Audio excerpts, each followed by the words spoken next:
지난 시간에는 급히 체했을 때 사용하는 방법에 대해서 설명을 해드렸고요. 만성적으로 소화불량이 나타날 때 이제 그때 어떻게 처리를 하느냐에 대해서 간단하게 설명을 해드려 보려고 합니다. 안녕하십니까, 팬더 원장입니다.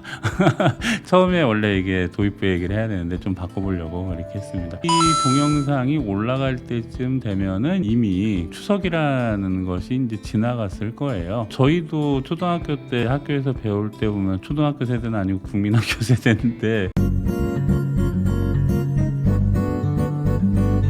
선생님들이 추석 전날 정도 되면은 이야기를 해줍니다. 그때만 하더라도 사실은 고기 같은 거를 많이 못 먹었을 때예요. 라떼는 말이야, 그런 얘기가 있는데 명절 때는 이제 기름진 음식을 이제 먹게 됩니다. 그렇게 되면은 자연스럽게 어떤 일이 발생이 됩니까? 설사를 합니다. 저도 그랬었던 것 같아요. 뭐 솔직히 저희 집도 이제 3대째 한방 쪽 하고 있었기 때문에 이렇게 못 사는 집은 아니었거든요. 명절 지나고 나서 이제 설사를 좀 하게 되는 이제 그런 일이 이제 발생을 합니다. 급성으로 체했을 때, 그러니까 급체라고 얘기를 하죠. 아니면 급성 위염이 있었을 때 치료를 정상적으로 하지 못하고 꾸준하게 양방 쪽에 소화제만 복용을 하게 되면 만성적인 소화장애를 호소를 하게 됩니다.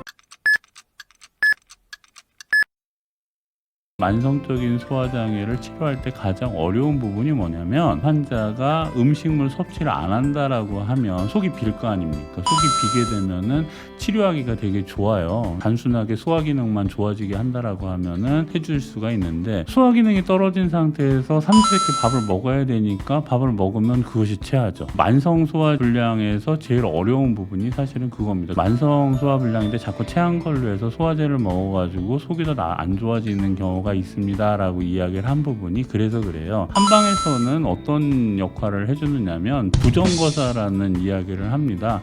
전기를 북돋아 가지고 사기를 물리친다라는 표현을 해요. 강호동 같은 속을 이제 만들어주면 라면을 막 뭐 대여섯 개씩 한꺼번에 넣고 그 사람은 먹기도 하잖아요. 자연스럽게 소화력은 좋아집니다. 다만 대척점에 있는 분이 이윤석 개그맨이죠. 굉장히 몸도 부실해 보이고 막 그러니까 이런 상태에서 몸을 좋아지게 해서 강호동급으로 만들었다.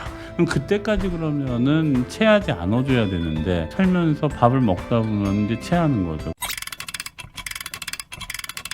지금 먹고 체한 것을 해결을 해줄 거냐, 쉽게 말하면 소화제를 쓸 거냐, 아니면은 부정거사, 소화력을 증가시키는 약을 써줌으로써 이것이 체한 것들을 없앨 것이냐, 이 부분에 대해서 선택을 하게 되는 거죠. 오늘은 만성적인 소화불량에 대해서 간략하게 설명을 해드리고요. 다음 시간에 과연 만성적으로 소화장애가 있는데 체한 것을 어떻게 처리할 거냐, 만성적인 소화불량을 좋아지게 할 거냐, 아니면은 체한 물건을 일단 떨어뜨리게 할 거냐, 한방이 절대적 우위를 가지고 있는지에 대해서 설명을 해드리려고 합니다. 감사합니다.